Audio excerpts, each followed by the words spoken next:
that we are a complete seven. We're a complete set of seven, okay.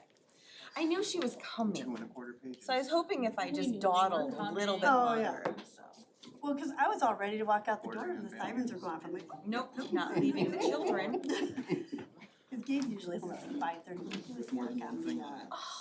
the bridge, in, wherever else that piece, no one was moving, the sirens were going off. No. Action item A. You- No, you takes need up like a full page parenting itself. over board. He's like, so this is how it goes. Action item A takes up like a full page Yes. there. Oh my Yeah, well, you know, this is the time of the year. Now for that that we one, are all Yeah. here. Yeah, Okay, sorry. But look at, you only took, yeah. I I know. walked in right. perfect, we are ready, I'm good. sir, okay. Cool. So, I would like to bring our, regular meeting, for the Board of Education to order at 6:02 on this Wednesday, March 19th, 2025. If we could start with a roll call, please. Sure. Dr. Michael Thomas, Present. Lauren Dowden, Present. David Shepherd, Present. Rachel Merrickwin, Present. Denise Jones, present, Michael L. Miller, Present. Pauline Wimsatt.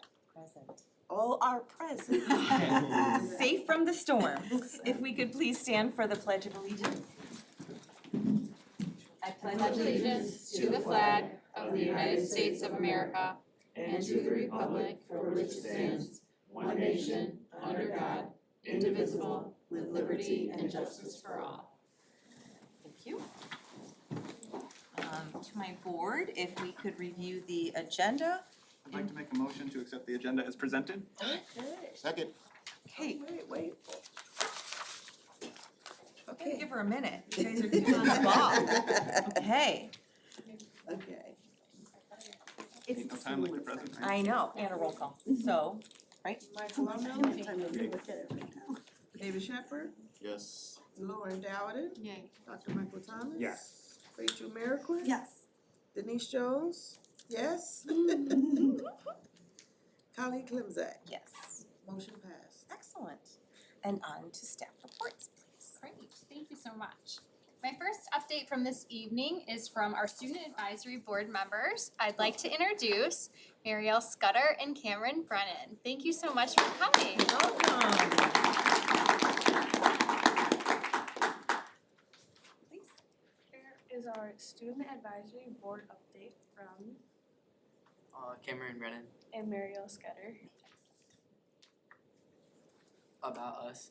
Hi, my name is Cameron Brennan. I'm a student advisory board member.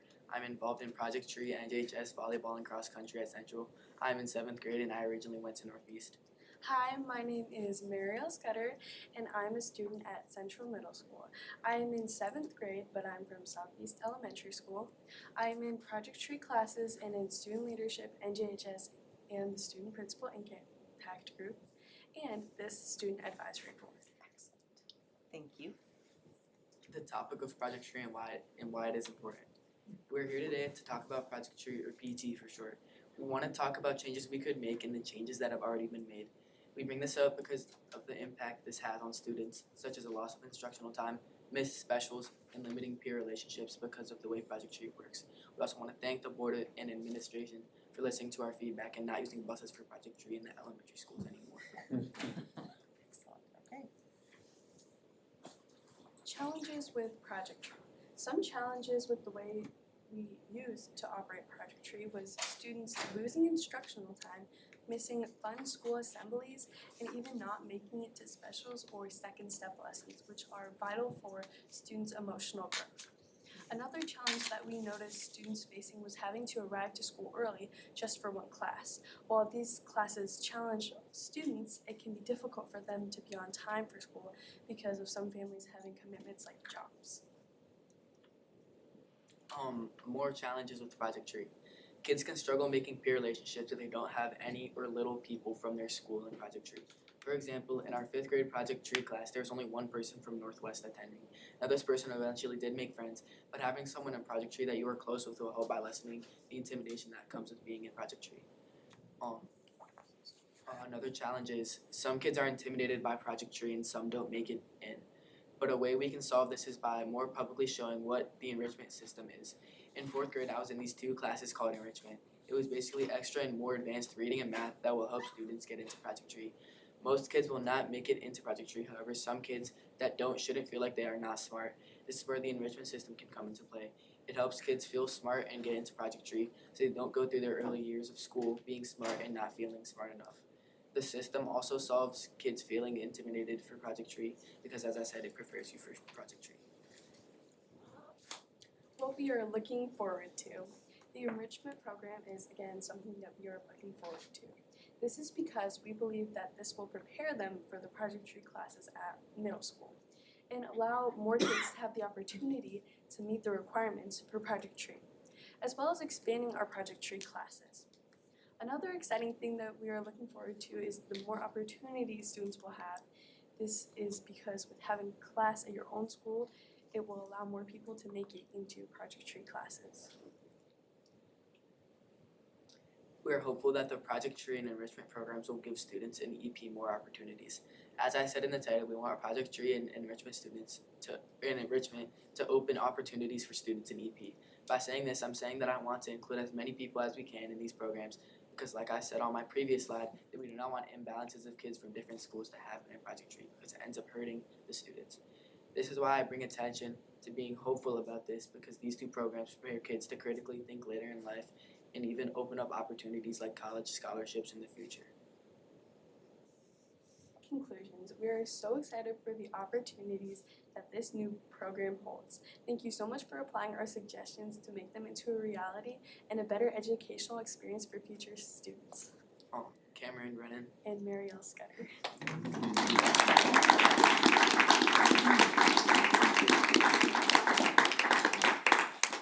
Thank you so much. I'm so impressed with your work on this, and they literally did this all on their own, and their ideas that they brought to me, we brought to Dr. Carlson, and we have put some of them into action. So I'm so pleased, and I just truly enjoy meeting with them too. I think the perspective from students who had been in the program before, because you can really see, I mean, now even at Central, you don't have to travel. Like you know, enrichment is available for more, and so you see the benefits already, and now you have impacted all 4 elementary school buildings from at least, I mean, all of the students, but definitely second on up, so that's awesome. Thank you both for being here. I know that it's hard sometimes but you knocked it out of the park, so well done. Thank you so much. Great job. And there's cupcakes. Yes. These cupcakes. Any We other always questions celebrate. for our kiddos before I send them on their merry way? They were great, yeah, no, All right, thank you so much. Of course, grab a cupcake. absolutely, love it. I just wanna say how much I've enjoyed our student advisory board members. Yes, Both thank you times that so they've come in to much. speak with us, they have shared really valuable insights on how our school district operates and how it can work better. You do a great job representing your peers. Yes, thank you so much. We're gonna tackle technology next, right? She's ready, I saw that face, Yeah. okay, she is ready, I love it. Thank you. All right, next up on our agenda is our update from Precision Control Systems, and we have Matt joining us again today, and he is gonna speak to our recommendations for Southwest Elementary School. Hi, Matt. Welcome. Good to be back. I had a question, is it that same guy coming? I said, yeah, that same guy. Same guy. HVAC guy. So quick update on the work that was already approved. So if you remember, it focuses on the 100 section of the building, upgrading the controls. So since that's been approved, we've worked through and completed our design and made purchases for all the equipment necessary for that project. And we're lining up our schedule right now to complete that on a second shift and then doing the majority of the work over the upcoming spring break. So the benefit of you guys having a little bit later than spring break actually really benefits us. Gave us a little bit of an extra April, time we can do period April, to sure, no prepare for problem. that, so Okay, the wheels are in motion there and we should be working on that shortly. So awesome. we're on the road there.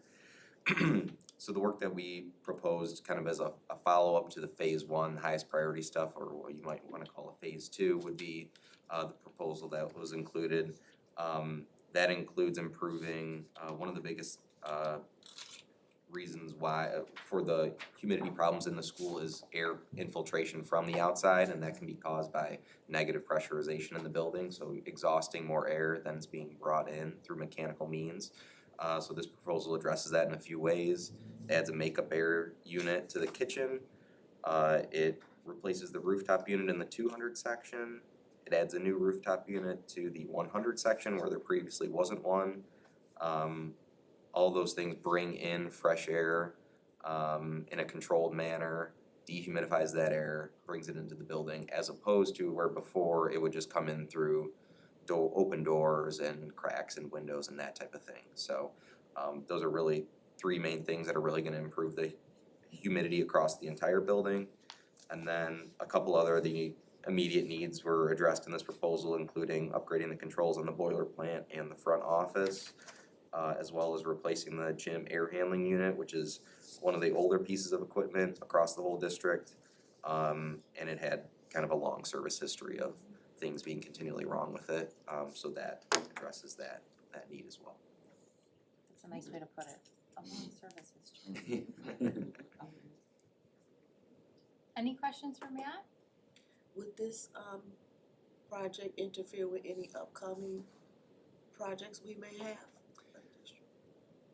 No, so I think kind of one of the back and forths that we had with the district and with DLA was trying to come up with a group of projects that would improve the humidity conditions in the building, and then also kind of come up with a long-term plan to, you know, without replacing all the equipment in the building, but replacing the critical needs.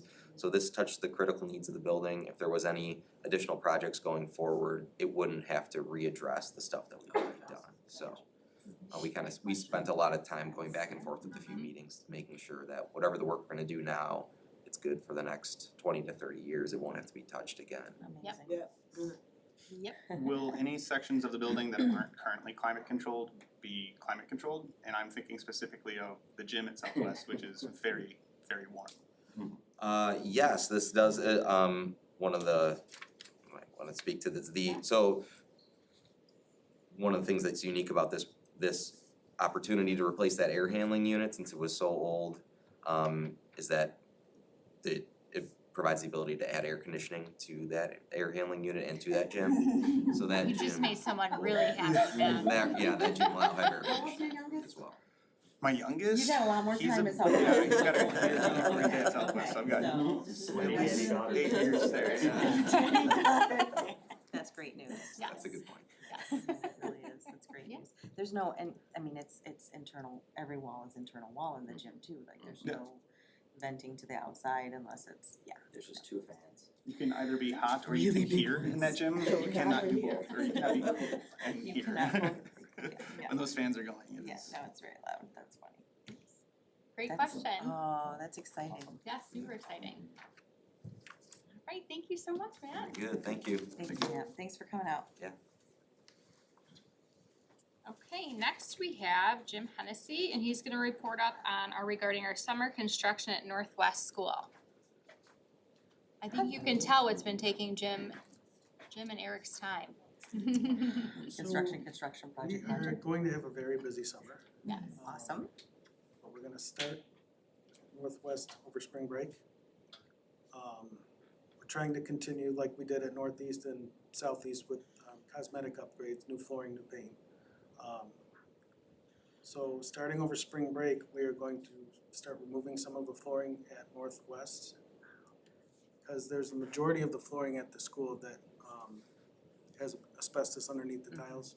So we have to do abatement, and then by doing some abatement over spring break, once summer starts, this will give the flooring guys a whole section to start working on putting the new flooring down, Sure.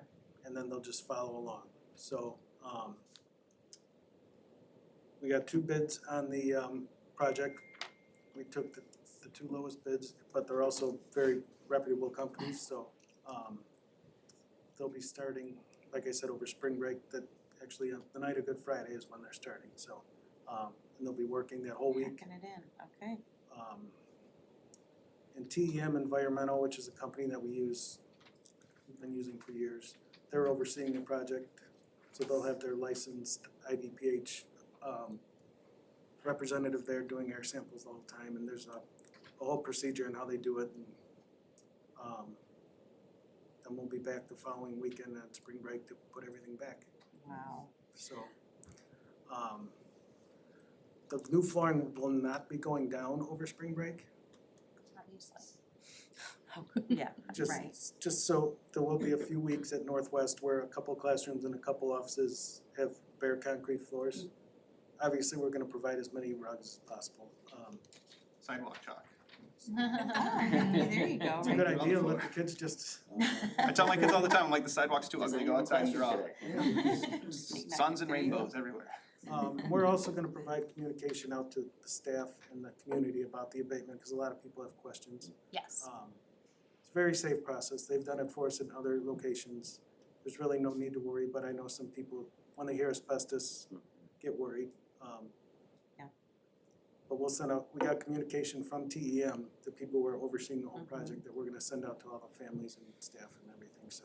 Do you know, I wrote that down and circled it, air sampling, cause I would wanna know if I Yeah, was of sending my course. kid back there, like, Oh, absolutely, no, and the staff, and they're- so that's they huge. won't let anyone come back No, until that's it's really 100%, important. so, And that's, we lead with that, it's Yeah. gonna be better and it's right. gonna be And safe, right? by the time school starts in August, the building's gonna upgrade. Oh, so exciting. Unfortunately, we won't be able to paint this summer because of the abatement, Oh, sure, because we couldn't get it on the schedule.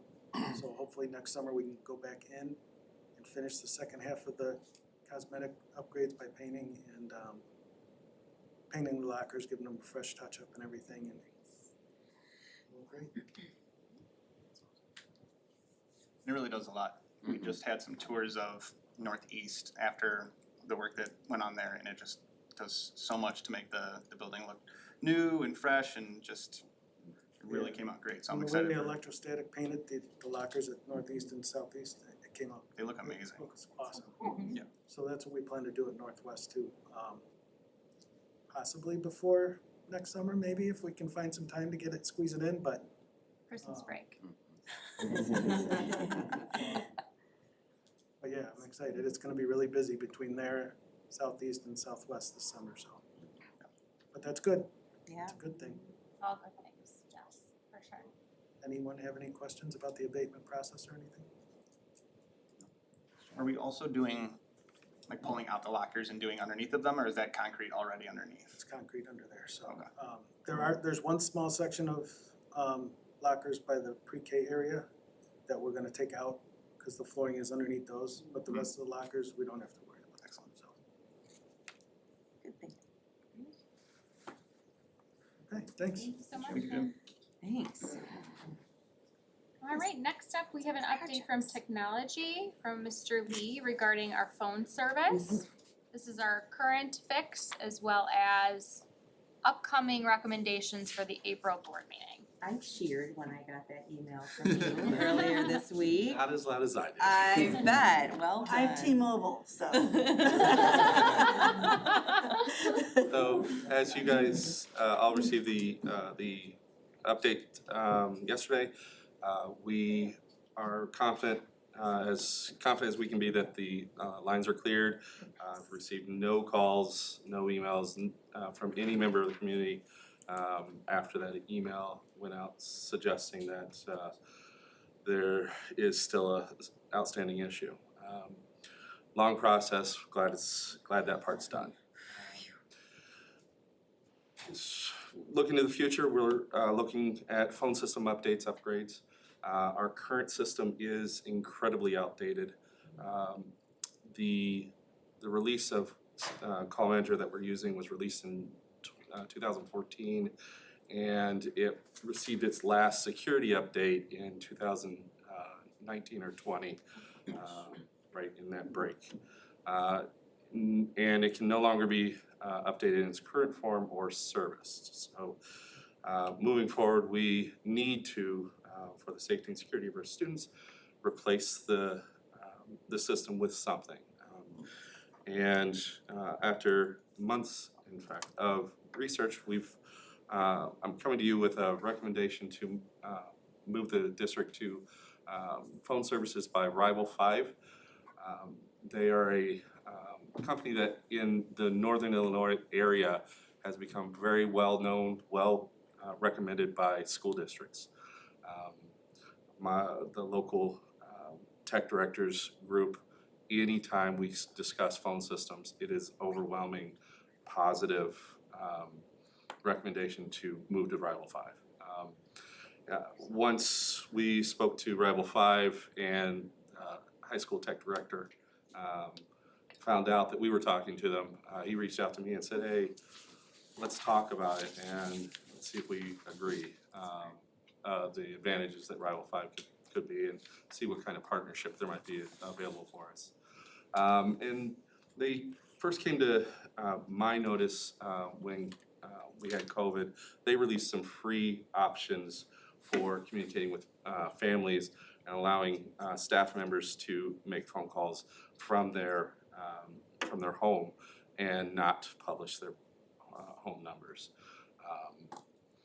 The district I was with at the time didn't take advantage of it. That was my first introduction, and it went over really well amongst tech directors. Switching to a new system gives us some of the following: increased safety. Moving to a new call system allows us to improve our E911 capabilities to not just send an address when 911 is dialed, but also the specific room number that is dialing. We also have the ability with a new system to do all-call pagings throughout the building, integrating with the existing PA system, but also through the installed phones. And I let Dr. Woodland know if she really wanted to or needed to, she could do an all-call across the district if it came down to it. New system would increase our parent connectivity. Currently, our AT&T system, we max out at 22 lines. So we can, across the district, have 22 concurrent incoming, outgoing calls. This new system, we have 20 concurrent lines on a regular basis, but they allow for what they call call bursting, which would provide us with up to 60 at a time during those high call volume times, mornings, during attendance time and things like that. The system would be cloud-based with some on-premises hardware to do the integrations with the PA system, for example. But having the cloud-based with redundant connections to that, both with our internet redundancy and with their programming redundancy. As I spoke, one of the reasons Rival 5 is so highly recommended by tech directors is their customer service is phenomenal. Had we been a customer of theirs when we started having this recent issue, they would have been able to talk to the carriers where carriers won't talk to me because I'm not their customer. So with that said, next board meeting, we will be recommending installation and recommending a contract with Rival 5 for installation this summer and for full implementation to be completed prior to the start of the school year. It's gonna be a really busy summer. Yeah. Really busy. Yeah.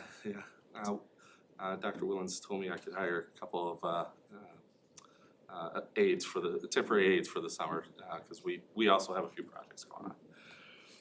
Do each of the classrooms currently have a phone? Each classroom has a phone. This system would replace each of those phones with a newer version that would allow for that all calling to take place. All the classroom phones will be in an automatic do not disturb mode. So when the teachers walk in the morning, if they want to hear the phone ring, unless it's an emergency, which there are overrides, but they'll have to take it off of do not disturb. So no interruptions in the classroom for parents who are dialing in. So it is our potential recommendation to bring this to the board for approval in April. It is currently being reviewed by the board's attorney, and they did have some suggestions for the contract as well. And then from there, we'll bring it to you for finalization, and then we would purchase the equipment would be installed, and then we look to get this up and running by next fall. Any questions for me? I hadn't realized that there were only 20 lines at any given, like, that's not that. Hearing you say, I was like, how, okay, first of all, no clue, like, I feel like I should have known that. That doesn't seem like enough It's for pretty standard. 7 AM Uh, in flu season, like, how? The saving grace for most school districts is those phone calls, especially for attendance, are usually call, connect, say, speak for 30 seconds and then Yeah, leave your disconnect. message, Yep.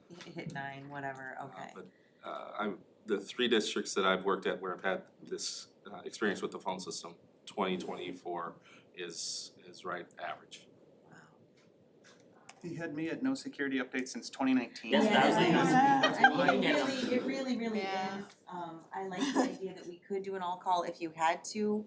I think we've talked about, in the, construction updates that every building needs updated PA phone system, like, all of them, right? So I guess I'm gonna use the Denise question, making sure that any changes that we make will remain going forward, and then be able to be expanded then perhaps. So the contract we're looking at is a 5-year contract with Rival 5 that they will extend contracts, should we appreciate their service. One of the local school districts has been a customer of theirs for 10 years now. So that is not an issue. Expand or contract our service based on our needs, we can do that at any time, is what I'm being told by the sales guy. We can go over for short periods, up to the year, if we need to. Like if we build a new school building, we find we need 15 additional phones for that building, we can go over for a short period and then adjust for the next period. Got it, okay, that makes sense. Yeah, like I said, hearing what we will be expanding to made me recognize more of our limitations. And I appreciate you doing all the scout work and knowing all of that for us, so thank you. Are there any other comparative phone systems? So when you get to voice over IP, there's a lot that are very similar. This system has the advantages of the service behind it, and has a lot of the safety bells and whistles that would cost more with other systems. That being able to tie into our PA system and do an all-call with all the phones, that's an added or an add-on for a lot of other systems. Oh, so it's considered. And how often would will they continue with the system upgrades? Yes, with the 5-year contract, what it would come with is, they would maintain all the software and firmware updates for all the phones, and for the back-end system. It's their system that they sell to other schools, so it's just part of their daily upkeep, for keeping everything up to date. So no falling behind in updates 6 because years without an reason upgrade. X, Y, or Z. Yeah, okay. I have to imagine technology's changed a lot in 6 years, right? That's when it said that it was installed in 2014, I was like, ooh, Yeah, that's, 11 years, there's a lot of new I technology. hope so, right?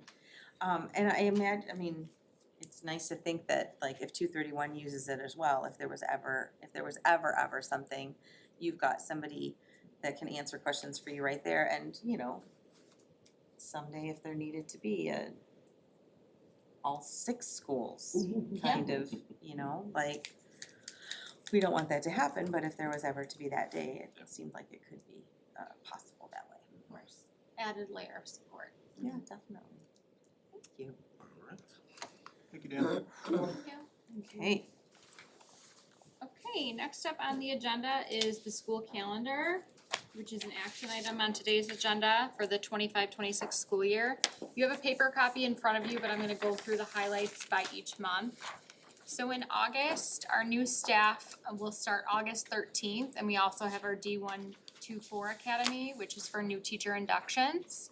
Teacher Institute Day will be 3 consecutive days as typical. This is also recommended by our union and Dr. Carlson for training purposes. Our first day of student attendance is August 21st. Jumping to September, we have only one observed holiday, which is September 1st. In October, we have our Institute Day on the 10th, and we have an observed holiday on October 13th. Our quarter one ends October 24th. This was recommended by our DIRT committee to move our quarter one back 1 week, and that was mainly to make each of our quarters consistent in length for grading purposes. In November, we have an observed holiday on November 11th. We have evening parent-teacher conferences November 24th and morning parent-teacher conferences November 25th. And that is during Thanksgiving week. Then when we jump to December, I love 3 full weeks of instruction. It makes me super happy before Christmas break. So winter break begins the week of December 22nd. And then in January, we do return to classes. We have Institute Day on the 6th and classes resume on the 7th. Quarter two ends January 16th, and we have an observed holiday January 19th. We had quite a bit of discussion around not having attendance on the 5th. With that being said, we did reach out to the high school, and they also have Monday the 5th off. So we did follow their schedule as well, which was board approved last month. In February 26th, we have an observed holiday. Oh, that should say the 16th. Sorry, typo. And in March, we have our lovely Kashmir Pulaski Day that everyone looks forward to. Your favorite holiday. It is. It's just this holiday that comes out of nowhere, and I think everyone needs it in March. Nowhere else celebrates this. Yeah. But you're always Not gonna even in the celebrate that. surrounding. You need it, right? I grew up in And Michigan. half of We the don't do that. I Not know. in Indiana, My nowhere. hometown has Whole this city bad. celebrates. A lot of people don't know. Chicago has the highest Polish population outside of Warsaw. Yes. Yeah. And so Kazimierz Pulaski is special here for that reason. Yes, I love it. There's a Pulaski Our new parade super in didn't know we Michigan in were off. November. I'm like, what is that about? He scheduled meetings on that day. He didn't realize, he's like, we're off on Pulaski Day? There you go. Quarter three ends March 20th, and then we have our half-day parent-teacher conferences March 27th. And then jumping to April, our spring break Easter is much earlier. That was again a topic of conversation with our union. However, we are still recommending that we follow the same spring break as the high school and also local parochial schools. So we will have spring break starting April 3rd, and then we will resume classes on the 13th. And that leads us to May. Our quarter 4 ends May 29th. We have Clerical Day June 1st, and our last day of student attendance is June 4th. Which is pretty good. Mhm. To end the year on June 4th, I'll take it. Denise has a question. No, that's Michael. That was Michael. I was just anticipating. Knowing Denise that we wants to follow plan the her same- summer vacations. I know she Oh my does. Knowing that we follow the high school spring break makes it a little easier for me, cause a lot of people have kids in both districts and you just don't. The inconvenience that can cause where you have Oh, yeah. like one parent's gotta take off a week and the other one's back, like we gotta Yeah. try and work with our families as well, so I get it. But I always feel the high school gets to take charge of that. Yeah, they're done earlier though too, isn't That's that the something? same, yeah, that's the same thing with us, the high school, and then we're like, well, spring break. But we do it the same, we always have it the last of March. Like May 30th. The same week every Yeah, we every don't year. do it with Yeah. Easter. Yeah, I think it's hard this year, I would say. This next year, it late. looks Yeah. appropriate, I think. Early April's fine. Oh, yeah, it's so My late. administrative team is like, we have 5 weeks until spring break, but we And will then make it, five I weeks promise. when it's summer here. And then we have You know, five. and then you have Yeah. a little bit and then You're it's done, summer. you'd like spring break and then you're done. Yeah, you've got May, like that, yeah, Yeah, it's see, my crazy. spring break's next week. The benefit is hopefully there will be nicer weather here for people who are not That is the traveling. dream, right? And Storming. we're shaking our heads, Tornadoes. because, there's snow Let the projected record show tomorrow. that I do not. Oh, yeah, tomorrow morning. Tomorrow morning, we're gonna have We can do a snow. lot of things, but we can't predict the weather, so that's okay. Irene, any questions about the calendar? And just, it has gone through DIRT, so we had discussion, we had people present from every building. Yep. So they've, it's, been reviewed and discussed and adjusted, per their requests as well already, so this is the, collective genius of Mm-hmm. a lot of folks already, so. Yep. All right, next on the agenda is DuPage West Cook Member District Board discussion. So there is a resolution for board action tonight. I'm gonna briefly speak to that resolution. I like to call this just a transactional item, that board work that we need to accomplish. But to give everyone context, the DuPage West Board has been critical in developing programming for the needs of our deaf and hard of hearing and visually impaired students. This resolution, just so you know, is coming directly from our Arrow Cooperative, which we are part of. But that board, DuPage West Board, is composed of 92 member districts, and they support cooperatives and member districts in providing these supports to our deaf and hard of hearing students. Through the years, the board has transitioned from overseeing the daily operations of the programs to an advisory informational board. Responsibility of the board includes directly overseeing these programs. They do not maintain any assets or liability, and it does not collect assessments from its member districts. Essentially, we don't pay them anything directly. All of our funding goes directly to Arrow. Committee membership will continue to be composed of member district representatives, and who sits on that board in our seat would be Bill Roslin from the Arrow team. Program will continue to be provided and no interruptions of services will occur.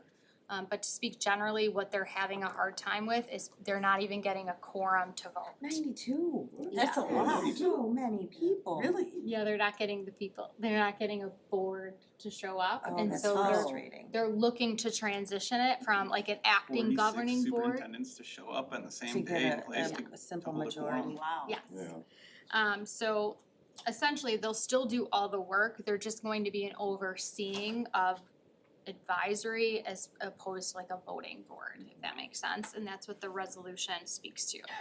So as a member district, we need to take action on the resolution that resolves the proposed amendments, and agreement that's attached to the agenda for this evening. And you had provided 4 different documents, supporting documents, in An Our- email. our email last week. Yep. I'm just saying that, so I'm not gonna read the 3-page or the 23-page. No need. We'll just, yeah. So yeah, I was like, 23 pages, Uh-huh. good lord. That makes so much more sense. Yes. When that was provided last week, I'm like, please explain this to me, I'm not understanding, so, okay, that makes so much more sense now, thank you so much. Yep. So we will be voting on that, in our consent agenda. Yep. Questions? No, it makes sense now. Yes, I was flummoxed. I'd get an explanation. I know, right? Yeah, I was like, okay, I don't know what this means. Can you, shed some light? So, Yes. great, thank you. Okay, and last update, we have an IASB established board member leader recognition, and that is to Miss Colleen Klimzak. And we have a frame for you today. I'm gonna read a little blurb. So congratulations, Colleen, on receiving the IASB Board Leader Recognition Certificate.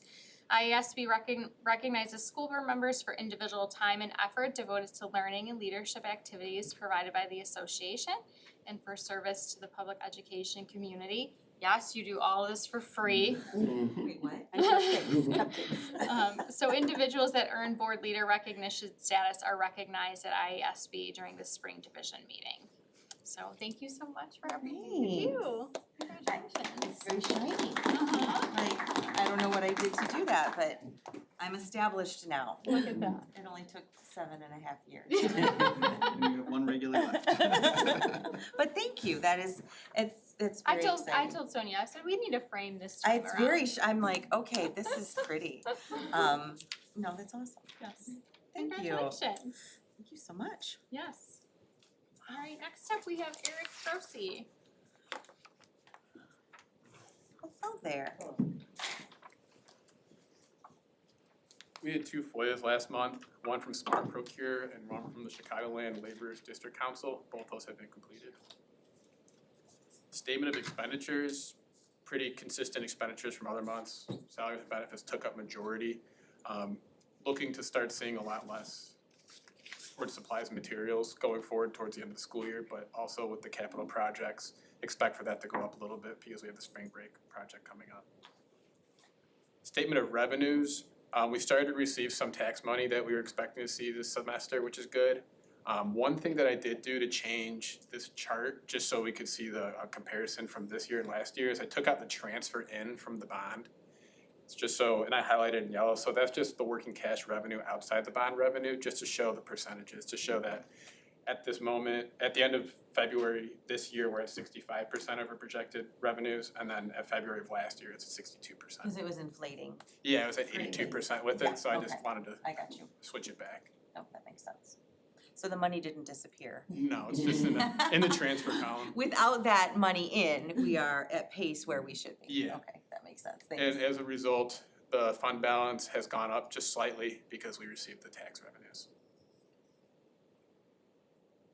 Any questions? No. Thank you, thank you. Understood. Thank you.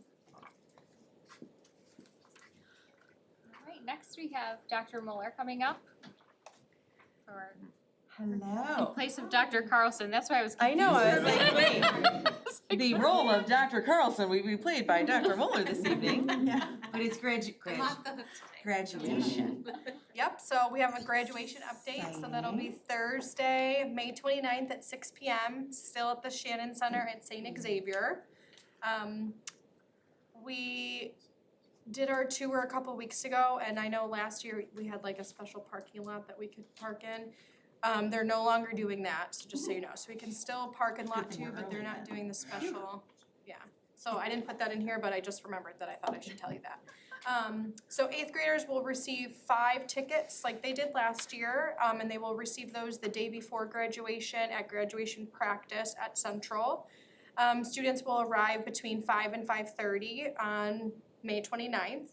And then all guests will enter the Shannon Center at the south entrance, and then doors will open for families at 5:15.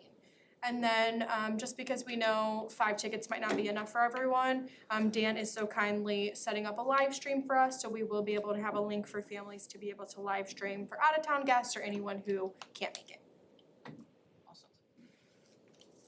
Oh, yeah. Any questions about graduation?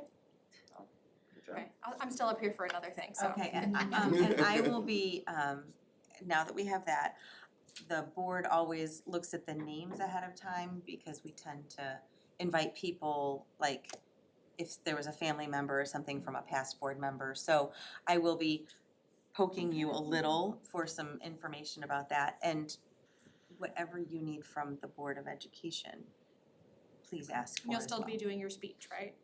Question mark? Well, Because she will need that. I will no longer be on the board as of May 29th, so it will be somebody else. I still have them like from years past. Decided. That will Okay, be yeah, we'll have a collectively board member speak decided, still, and then but Dr. Woodland will speak. Yeah. yes, so there you go. Okay, okay. So there will be a speech, A is the, speaker. yes, so is the point, but yeah, not necessarily me. So we'll walk through, and I'm just prefacing that, so I'm gonna be asking for things, but please know that you can absolutely ask for things as well, so. Thanks. Right. Sure. Okay. Thanks. So now I'm gonna talk about fifth grade transition. So in April, I'm gonna send a letter directly to fifth grade families that shares more about Central's schedule, expectations for parent communication, sports and clubs opportunities, a little bit more about our cool tools, live school, and just especially if you've never had a middle schooler, it'll just essentially give you just a brief overview of everything to expect. In May, administration is still gonna host like presentations at all the elementaries. So I'll coordinate with the other principals to push in to meet all of the fifth grade students. And that is to introduce ourselves, so we get FaceTime with the students, share more about Central, and then also we do a Q&A. So any questions that they have, we answer. And then in May, we'll also share an amazing video that Allie Banks made last year where she interviewed her former students that were current sixth graders last year that essentially shared more about all the things they were thinking about when they were in fifth grade and like anything that fifth graders need to know.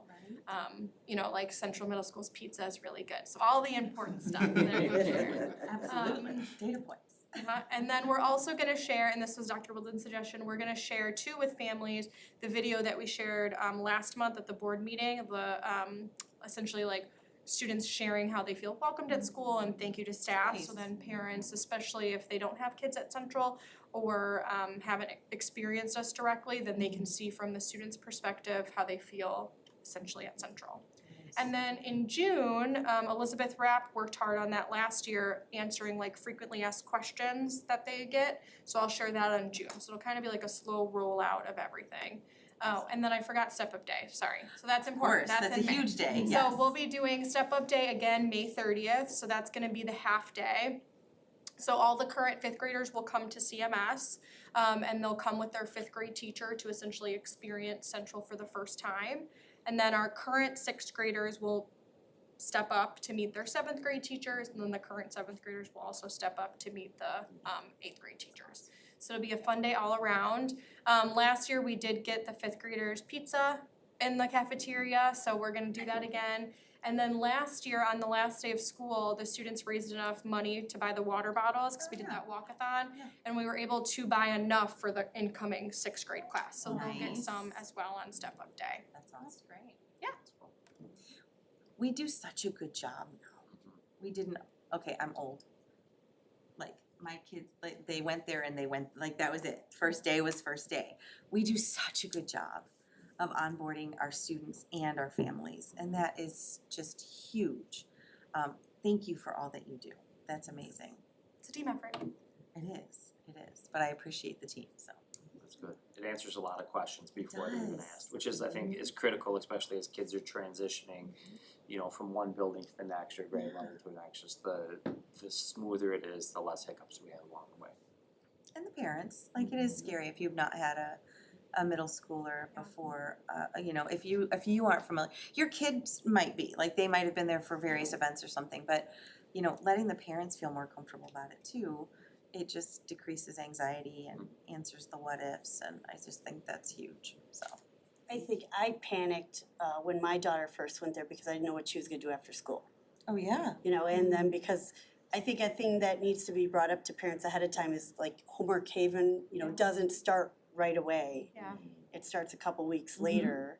And then also there's other places they could go, like the library, you know, or the rec center. You know, those are things I had to figure out. You know, it would be nice, like, if the parents were informed, like, hey, these are some places if you can't We can add it to the FAQ. get your kid right away, you know? Yeah, like Cause that was my big thing, Yeah. like, oh, what am I gonna do? Cause I always Of sent them course. to extended day, you Right. know, and there's no extended day After after school at the middle school.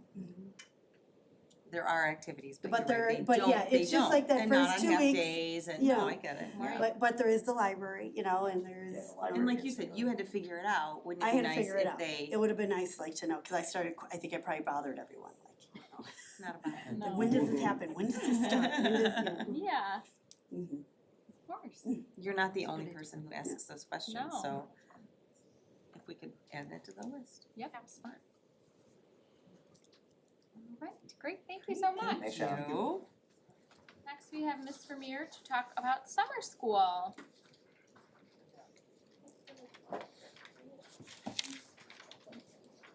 Good evening. Summer is coming and Carrie and I are leading summer school. It's gonna be at Northeast, similar to what we've done the last few years. So June 10th to July 10th, there are a couple holidays in there. Juneteenth, July 3rd and 4th are off. Staff hours are 8:15 to 11:45. Students' hours are 8:30 to 11:30. Teachers are currently completing recommendations for extended school year if you have an IEP or for summer school. Once we know all of those recommendations, we then send invitation letters to all the families, and once we kind of know the numbers for summer school, we then look at the staffing needs, which we usually decide like the beginning of May. So that's the quick summer school update. Any questions? Great. Very efficient. Thank you. All right. Ms. Terrell is going to report out on Neurodiversity Spirit Week. Hello. Hi. How are you? Doing all of our spring updates, spring and summer right? updates. So we are doing Neurodiversity Spirit Week again. This time we are moving it to May. It was last year we did in April. We're kind of wanting to align it with our Special Olympics culminating event. So again, we are doing lessons for all K through 8th grade students focusing on inclusion. Elementary lessons are done by grade. They'll be done throughout the month of May, and our assistant principals, Kathleen Kasperitz and Megan Frankel, will be doing those, the north and south buildings. At CMS, we have already started the 6th grade lessons. They are being done during advisory and class by class, so we started early because it takes longer. We'll move to 7th grade and then we'll move to 8th grade. Those are being done by Grace Habercorn, our BCBA, Amanda Hattar, DEI coordinator, and then Dean Johnson and Smith. We are also doing Spirit Week with daily themes. So this is similar to last year, our daily themes. Monday, Movement Monday. Tuesday is Tie-Dye Tuesday, Wednesday, Wear Your Passion Wednesday, Thursday, Thinking Cap Thursday, and Friday, Feel Good Friday. That was a pretty big hit. We had some really great pictures, and Passion Wednesday was really interesting to see what people came up with. So those are our daily themes. And then we are also doing neurodiversity t-shirts. So this year we purchased the t-shirts from High Five Heights. I'm not sure if anyone is familiar with High Five Heights, but they are from School District 218. They're the adult transition program. So they're in Palos Heights. So we partnered with them this year to create, you can't really see very well, but it says Celebrate Neurodiversity, and it has the EP family on the front, and then in the back it says Awareness, Acceptance, and Inclusion. So we're still, last year we did put those out for families. We have staff shirts, but we are coordinating with them to see what it would look like if we put them out for our families purchasing and whatnot, the logistics of that. So we're still working that out. We have a little time. But I just wanted to kind of review some of the lessons that we're creating. You can go down, sorry. So the K through 2 lesson is Inclusion is for Everyone. This is just, okay, so the lesson is just, the agenda is kind of what is inclusion, discussing how they can include others. They're gonna read Can I Play Too? And then they do a story discussion. Then they do listen and reflect. So there's gonna be some scenarios, kind of how would you feel in a little brief scenario like, you know, Tommy was the only one not invited to the party, turn and talk to your peers. And a share out. And then they're gonna do an activity, draw a picture, write a situation where you have included another person, and then a wrap up. So that's the K through 2 lesson. Inclusion and neurodiversity is the 3 through 5 lesson. So they are gonna review what new neurodiversity is. They are gonna read the book Included. They're gonna discuss how to include others, and then their inclusion activities. Each student will gets a colorful handprint, writes one way to include others, and then they can make the infinity symbol on the wall in the school hallway. And just a quick review. Just a quick note, we do purchase the books too for each of the, I think a couple of the books for each of the school libraries as well, so. And then the sixth grade lesson is the same as what the middle school did last year. So neurodiversity, love minds of all kinds. So again, the lessons are about 15 to 20 minutes. They're done during advisory. The goal of the lesson is to introduce the concept of neurodiversity, give students tools to give others grace and understanding. So this is, the last one is where they watch the Float Disney clip, which talk about the purpose of the presentation. They do a self-assessment. So the 7th and 8th graders will have a different one this year, which is neurodiversity and inclusion.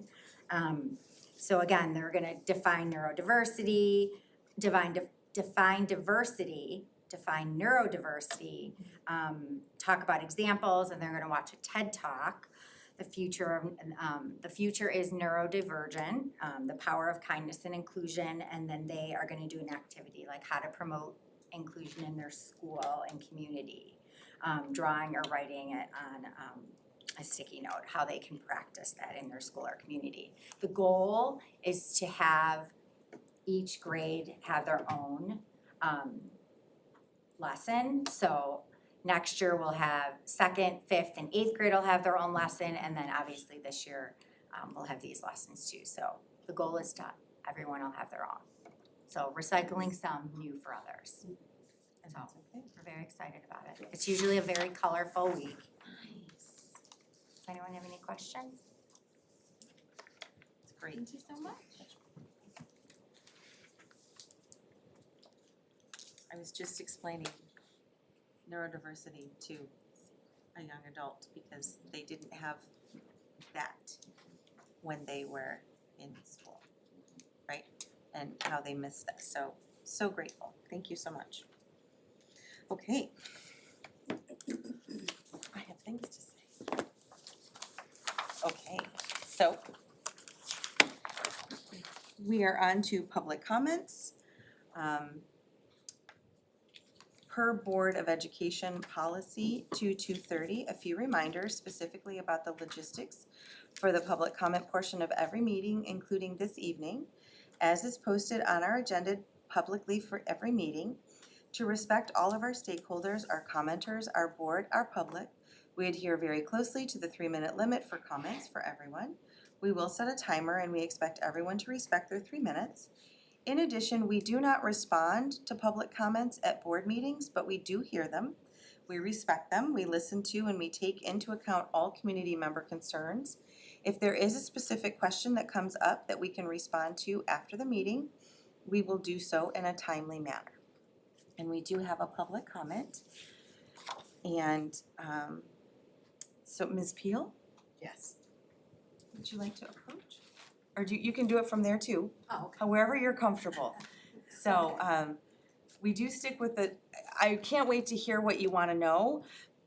And I don't think I have the answers for it, but I'm gonna get them for you. Okay, so I have I just the wanted to, do we put Eric on the spot, so. He can answer. Please. Yeah. I have received one of these in the mail. Yes. Almost didn't pay attention to it, Yes. but then I saw saving EP taxpayers. So I did a little research. I saw that Mayor Burke and Senator Cunningham were instrumental in trying to pass legislation for it. So I attended the meeting Monday with the village. And so I asked that question to Mayor Burke. She explained to me that, yes, we were instrumental in it, but I couldn't really give you any numbers. I really can't answer your question. So she said, you would have to get that information from District 124. So I've never been, this is my first meeting. I've never been to a meeting. So I explained to her, I said, well, I don't know about everyone else, but my taxes were $4,500 for 6 months. So then that means I'm going to have to pay it again in another 6 months. And to me, that's pretty high. And I could read the room when I said that Monday, and I could tell everyone in the room was like, that's a lot. I could just tell everybody, no one else was really paying that. And so I'm like, okay, someone suggested, well, you need to put in your homeowner exemption. I said, that is with the homeowner exemption. Sure. So when I saw this information, I said, okay, I really want to know exactly how this works. And that's what Mayor Burke, she said, I really couldn't tell you, you have to get that from District 124. So I really wanna know exactly, some detailed information, how this works. I saw something about abatement, I saw something like, I think maybe District 124 had, I think it was like 6 million, and maybe the high school had 11 million, but I don't know exactly how it works. And I wanna know what kind of impact it is actually gonna have on my real estate taxes, because they're really getting high. And if you're saying that it's gonna decrease, I wanna know how. Fair enough. Can I applaud and appreciate you for going to a village board meeting and for coming here to ask your questions? I really, really appreciate all of that. And I said my part about not responding, but we do often have that information, so what do you think?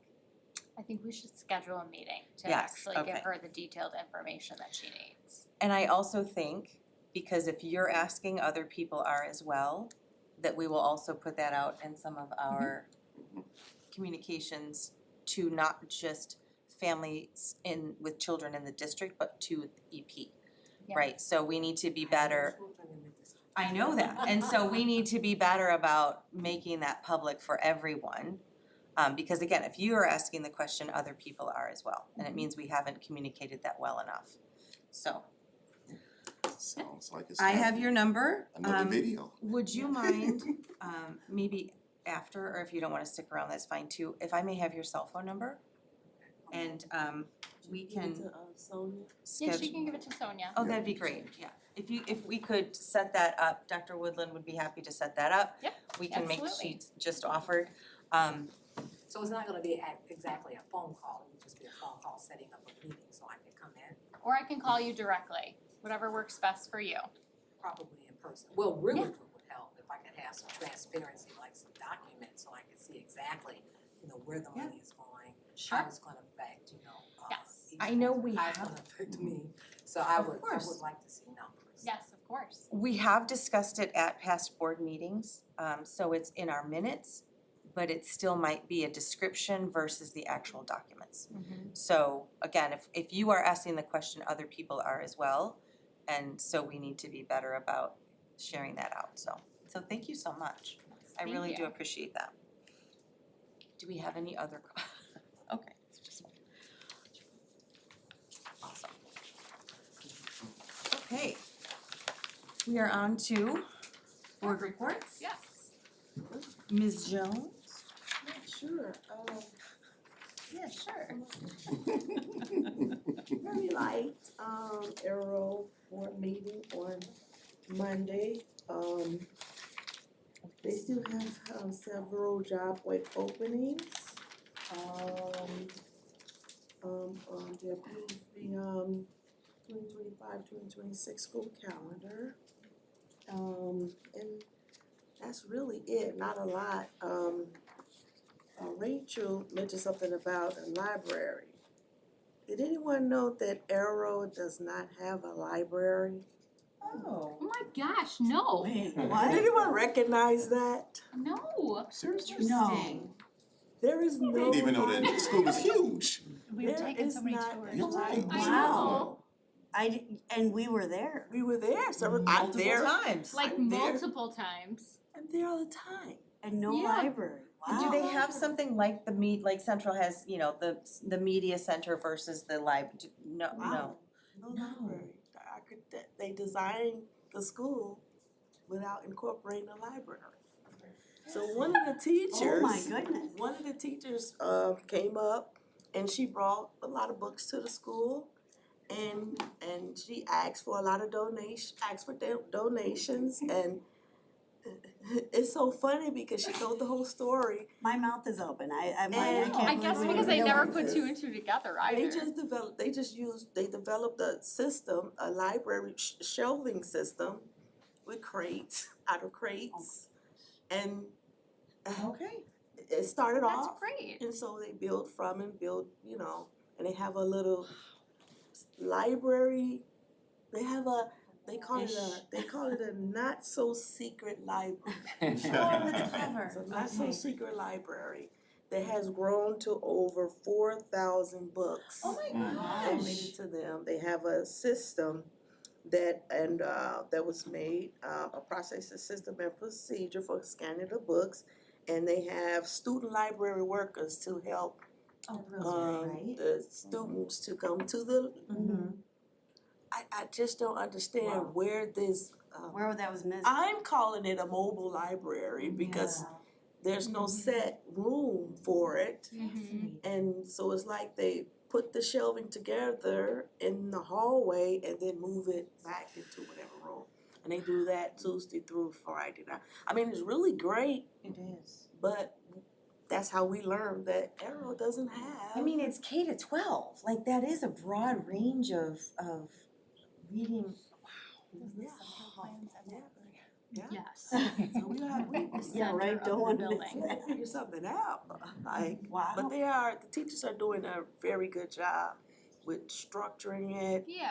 and, having a check-in, mean, I think check-out system. The important thing is kids are still going to have access to books. Absolutely, and so now they are in the process of, coming up with a procedure where they could just go to and push the books that the students may be looking, for, like popular books. Oh, sure. And push it via cart to every room so the kids can choose that way.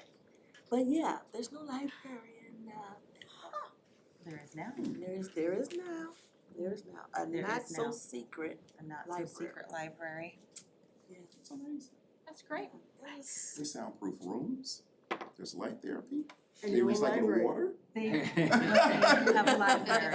Well, oops, oh, But, and none of us realized it. ain't none of it all. Question. I've been through this until school. they did the No, presentation. we didn't question it, like, You should know. where's the, There's no library. Okay. Yeah, there's a library, yeah. Did Arrow have a library before? I'm not sure. It doesn't sound like. They weren't in Well, just they one weren't. building either. They were all over. individual, Yeah, schools, right? yeah, they were But all. they did have like an Arrow Center. Yeah, they had an Aero Center. I don't recall if they had a library in it or not. I don't feel like they did. Yeah, cause otherwise you would have been like, oh, we gotta. And do you all at these least have the books. books. Right, yeah, right, where did all the Books books too. go? That was my thought, is what happened to the old books, but maybe there were, I don't know, If they missed that. I love that it was compelling enough that we needed to have a library, that they made it happen, Yeah, like that is, They are making it happen, That's which is amazing. very good. yeah. And the system has been Exercise very bikes. nice and professional. I'm just amazed, cause my son at home, he must have like 4,000 books right now, it's ridiculous. But he has bookshelves and bookshelves and bookshelves, and they're on the Dog Man series or Oh, whatever yeah, it is. yeah. Everybody loves this. I've bought 15 Dog Man books, Did you and, go to but Can literally, yet or whatever? he enjoys reading, or someone reading to him. So I'm just amazed that it's not, yeah, Maybe classrooms had. Yeah, maybe they books in yeah. their classrooms. yeah, maybe mobile. Yeah, well, now it's, they're, trying to come up with a mobile system, which is Yeah. good. Amazing. Hmm. Okay, that is noteworthy, thank you for sharing that. Okay, district review team, February 24th, that was me. We actually did have a DIRT meeting that month because we were discussing the calendar. Oh. I don't know if we would have had well, we had one other item One on there item, too. yeah. So Dr. Woodland has shared the calendar, that was the main topic of conversation at that meeting. And so you've already gotten that information. I always like DIRT, I like the celebrations from each of the buildings, that's always kind of cool. And then there was one topic that was discussed, and that was the role of interventionist and instructional coaches at each of the buildings. And so, the question was, how are the roles determined? Are there district expectations for instructional coaches, or do the individual schools determine how much time is spent on interventions and instructional coaching? And the answer is yes. There is obviously a job description and expectation for the instructional coaches. And both can be true, each building also uses the instructional coaches how they're needed for the staff and students in that building. So there's a basic understanding, and we all come from the same place, but each of the buildings might need help in different areas, and so that is the answer. So job description, but responsibilities and roles vary per building based on needs and students and staff. So, there we go. And our next meeting should be next Monday, but I haven't heard. Monday, but I haven't received anything. So maybe we don't have enough. I do not know. I could tell you tomorrow, but I do not know today. So yeah, there we go. Insurance committee, Extremely functional meeting. awesome. I think everybody came in, sat down, Eric shared some information, everyone walked away happy. Essentially, there Awesome. was the True. Blue Cross Blue Shields, HMO Illinois, no longer is working with Advocate Medical Group, which would cause some local families to have issues. Eric did all the legwork with Jenna, and they found out that there's a Blue Advantage HMO plan, which includes Advocate. Everything's gonna be the same between the two plans. So they're gonna open an open enrollment period, so families who want to switch over because they use Advocate can do that. Everybody said, wow, that's it, and we went home. That is highly functional. Yeah, it was great, I was like, whoa, if it wasn't for that those train, we would've been done times. 3.5 minutes earlier. That would have been a big deal though. I true. mean, that's Oh, yeah. that's Yeah, a it was lot really- it of, was really that would have been a awesome, like- really big deal. Oh, yeah. I will say walking in, like hats off to you two for like taking care of that, where, I mean, there was no questions like, oh, you guys already figured out the solution, easy. Yeah, it was nice. That's why we're here. Awesome. Yep. Solutions. Now everyone wants to know what kind of insurance they have. This is going in her pocket, like. Oh, I know, I went and questioned right away when I found that out. Yeah, it's But crazy. we have the one you guys switched to. Yeah. Good. Okay. All I right. anticipate I will have that one soon. Okay. Okay, so, thank you. Mulcrone's scholarship update and B Board of Education, B Evergreen contribution, whatever word, it's a long name, it's a long name. So, you all, I shared what Dan shared with me. We had 7 total students apply for, we had 6 apply for Mulcrone and 1 apply for the B Evergreen. I greatly enjoyed reading through everybody's application. You gave them the option, David Shepherd. You gave them the option of doing video, I said the same and not thing. one of them took them up And on what it. I said, I'm like, Not people are one. still gonna wanna write. And I know. But I was looking forward to getting videos actually. I said, oh, I was kinda hoping we I didn't have know. a video. I know. So we tried. Yeah. You gave them the And option. we'll keep trying. I keep Yeah. it, you know, as technology keeps going, they're gonna Right, want it. right, easier and easier. So, so Be Evergreen, we heard from Nolan Iacobelli. I don't wanna ruin that last name. And then for the Mulcrone Scholarship, we had Todd Harris, Denari Jones, Jane Mutter, Chisholm Nwoye, Jaden Nelson, and Aaron Panico. Perfect. So, and they had a range of, I mean, you guys all saw those too.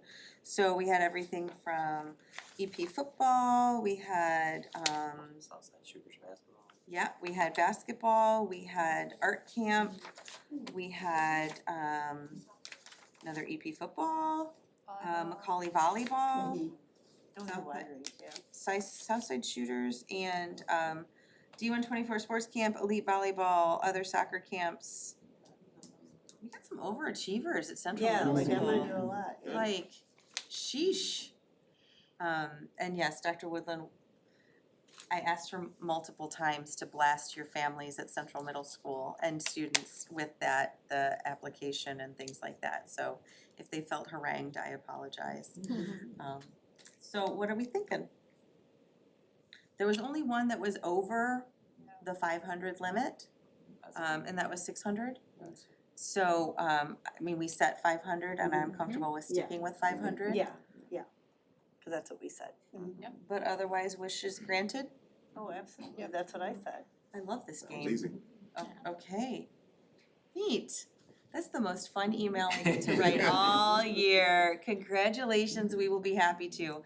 And Sonia, I imagine that we'll do it the same way we did it last year and they register and then send you the information for reimbursement, okay.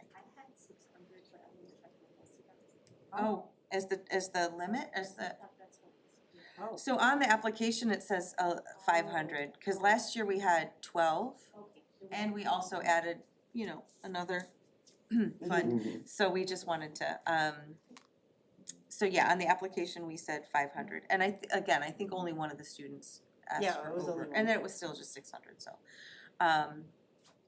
But if you're comfortable with that, I will send those out tomorrow and make some families' days, so thank you guys for that. And next year, we'll just be ready to, there were, I think in the meeting before the meeting, so we were discussing that we had 2 parents do the application process because we were sending the information to parents and students. And so we'll add a option on the pull-down menu of self and teacher and parent, like that seems only fair, so. And your young man wrote a very nice application, he did a good job. Okay, you know, he did a good job, it was I like getting it in their voices too, you know, so, awesome, okay. So I believe we have a approve, so item F on the consent agenda is to approve the Mulcrone and the contribution, so, cool, alright. And then, okay, item F is discussion of seating the new board meeting date. So elections are April 1st, open, early voting has already begun in Oak Lawn, so there you go. So how it works is the election day is Tuesday, April 1st. Cook County, Board of Elections takes 21 days to confirm the election results. And then we have 3 weeks after that to seat the new board. So I have a few dates that I can recommend if y'all can check your calendars. So possible dates are Tuesday, April 29th, which is, so Tuesday, Wednesday, April 30th, which was a strategic plan meeting. Monday the 5th or Tuesday the 6th. Those are my suggestions. Does anybody have a problem with? I can't do the 5th. You can't do the 5th, okay.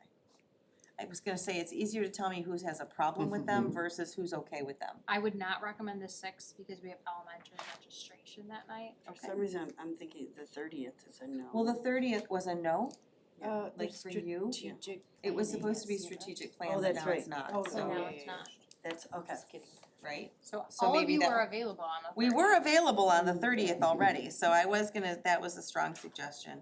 And that's a short meeting, that's It's a true. Wednesday, which I like the consistency. Oh, that's Yeah, true, that's agreed. true, alright. Just change the title on that. Well, yes, we'll change that, that's pretty funny. And then I'll walk through there's oaths and things like that, but that will be much closer to that date, so. Cool, that was easy. Alright, so Wednesday the 30th. Will do. Can we pick a start time? For the meeting? Yeah. 5, 6, 5:30? Do we What do do? we think? We changed. 4:30 on here. Oh, was it 4:30 Strategic one that says day? 4:30. Strategic was earlier, I'd rather later Okay, than the 4:30. okay, For regular time? 5:30. Sure. Thank you. Okay, that was easy. That was the least official vote ever. Thumbs I'm up. really sorry, Denise. Okay. You can So- vote however you want as long you- as it implies your answer, so No. thumbs up works. Well, we didn't actually, we didn't, it's not there's not an action item on there, so, okay, so. It's just calendar. At 5:30, yep, okay, cool, alright, we'll do that, thank you. And we talked about that, okay, so we are now on to our consent agenda, if there's nothing further. So, action items, consent agenda, item A is to 1, approve the monthly transaction reports for February of 2025. Number 2 is to approve the fund balance reports for February of 2025. Item 3 is to approve expenditure report and projected payroll report for March of 2025. Number 4 is to approve the board minutes for the regular meeting of February 19th, 2025. Number 5 is to approve the closed session minutes from the regular meeting of February 19th, 2025. Number 6 is to approve the destruction of closed session tapes from November of 2020. And number 7 is personnel recommendations as listed on our agenda. Additions, FMLA resignations. We do have other action items regarding those as well, but those are later on. So if I could have a first motion to approve consent agenda item A, please. Motion to approve consent agenda item A. Excellent. And a second? Second. Thank you. And a roll call, please. Dr. Michael Thomas, Yay. Mike Warmiller. Yay. Denise Jones, yes. Rachel Merrickwit, Yes. David Shepherd, Yes. Lauren Dowdy, Yay. Colleen Clemzak. Yes. Motion passed. Excellent.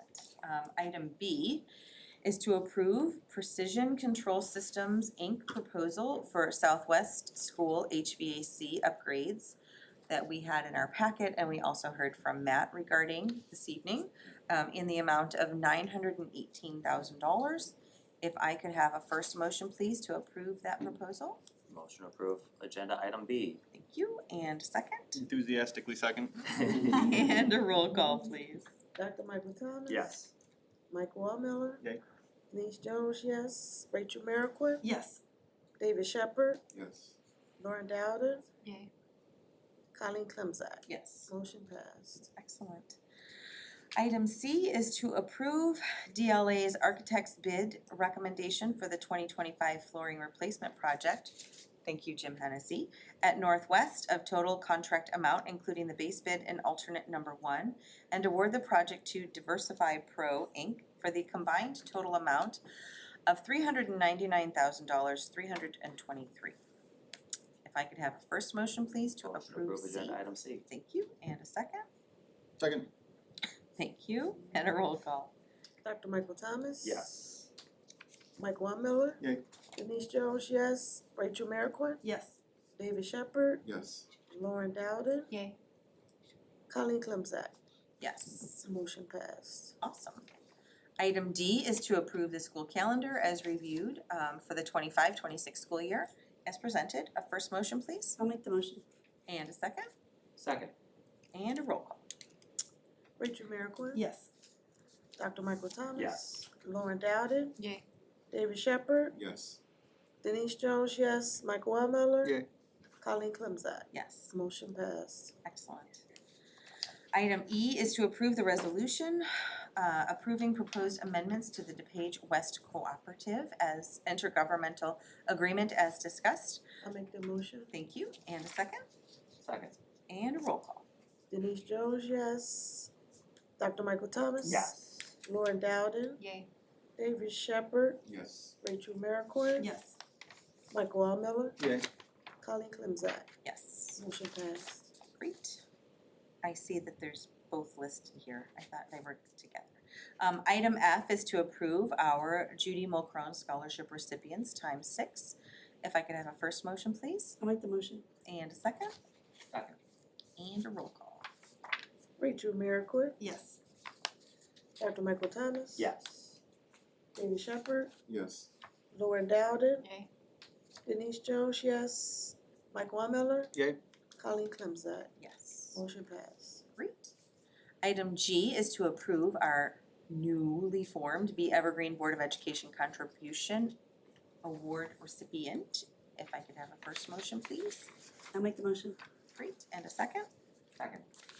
And a roll call. Rachel Merrickwit, Yes. Dr. Michael Thomas. Yes. Lauren Dowdy, Yay. David Shepherd, Denise Jones, yes. Mike Warmiller, Yay. Colleen Clemzak. Yes. Motion passed. Great, thank you. Page 3,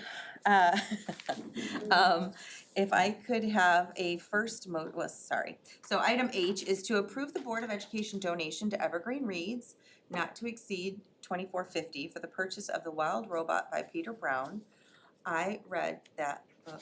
It's so good, right? It's so good. Oh, it was delightful.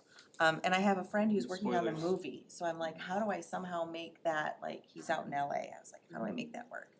And Eric provided that we spent $2,312.75 on the Evergreen Reads initiative. So if I could have a first motion to approve, not to exceed $24.50 for the purchase of those books, please. Motion approved, item H. Thank you, and a second, A second. and a roll call. Dr. Michael Thomas. Yes. Rachel Merrickwin. Yes. David Shepherd. Yes. Lauren Dowden. Yay. Denise Jones, yes. Michael I. Miller. Yay. Colleen Clemzak. Yes. Motion passed. Okay. Next, we will recess to close session to discuss the employment, compensation, discipline, performance, or dismissal of specific employees of the district or legal counsel for the district, including hearing testimony on a complaint lodged against an employee or against legal counsel for the district to determine its validity pursuant to the Open Meetings Act. I'm just gonna do it that way. We do take action after our closed session, but I have no idea how long that may be and how late that may be, and we will not be resuming the live stream at that point. So, Make a motion to recess to closed session? thank you. Excellent, and a roll call. Does anyone object to the previous rule? Excellent, all right, motion passed, well done. Favorite procedural that you've learned?